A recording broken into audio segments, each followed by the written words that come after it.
And this more of the top half of the South region, the always interesting 5-12 matchup. So this one's between Syracuse's Carmelo Anthony and UNLV standout Larry Johnson. Don't forget. Give me Grandmama. Right? 4 seed Shamika Holtzclaw battles it out with 13 seed Trae Young. A Holtzclaw fun fact, she led the Lady Vols to the first three-peat in women's NCAA history. So those were the matchups. And according to you, this is who won. 5 seed Carmelo survives and advances. All Sweet Mello did as a freshman. Oh, average a double-double, win Big East Player of the Year. Really, and we have an upset alert. Looking like Melo's going to take on Trae Young. What?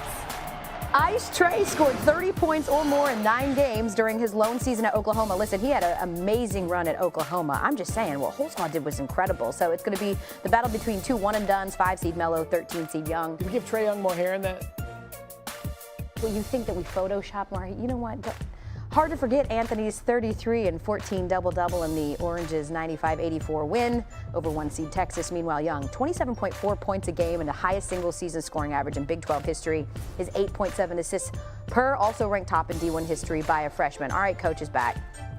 Coach, before I get you to weigh in on the matchup of Carmelo and Trae, what'd you think about how that first-round matchup played out? Larry Johnson, Shamika Holtzclaw, get the boot.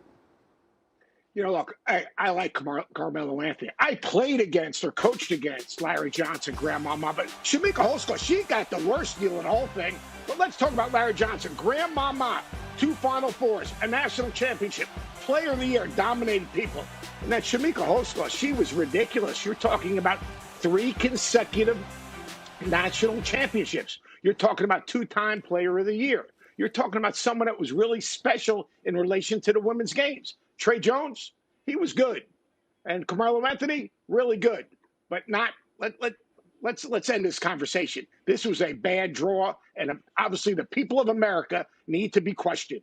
Yeah, they're all about name recognition, man. Holtzclaw, the all-time leading scorer and rebounder at Tennessee in men's or women's, and 3 straight natties. Nonetheless, who are you taking now between Melo and Trae Young? Carmelo Anthony. Carmelo Anthony. Think about it. You said in the semifinal game, 30+. Carmelo Anthony raised that Syracuse program. Carmelo Anthony made big shots, could create a shot anytime he wanted. Averaged 10 rebounds a game. Shot the ball with rage. Impossible to defend one-on-one, and brought Syracuse a national championship. His jumper was purer than ivory silk, and his ability to make plays, obviously, and winning plays was special. Trae Young has already made it farther in this bracket than he did the actual NCAA tournament. Thanks for watching ESPN on YouTube. For live streaming, sports, and premium content, subscribe to ESPN+.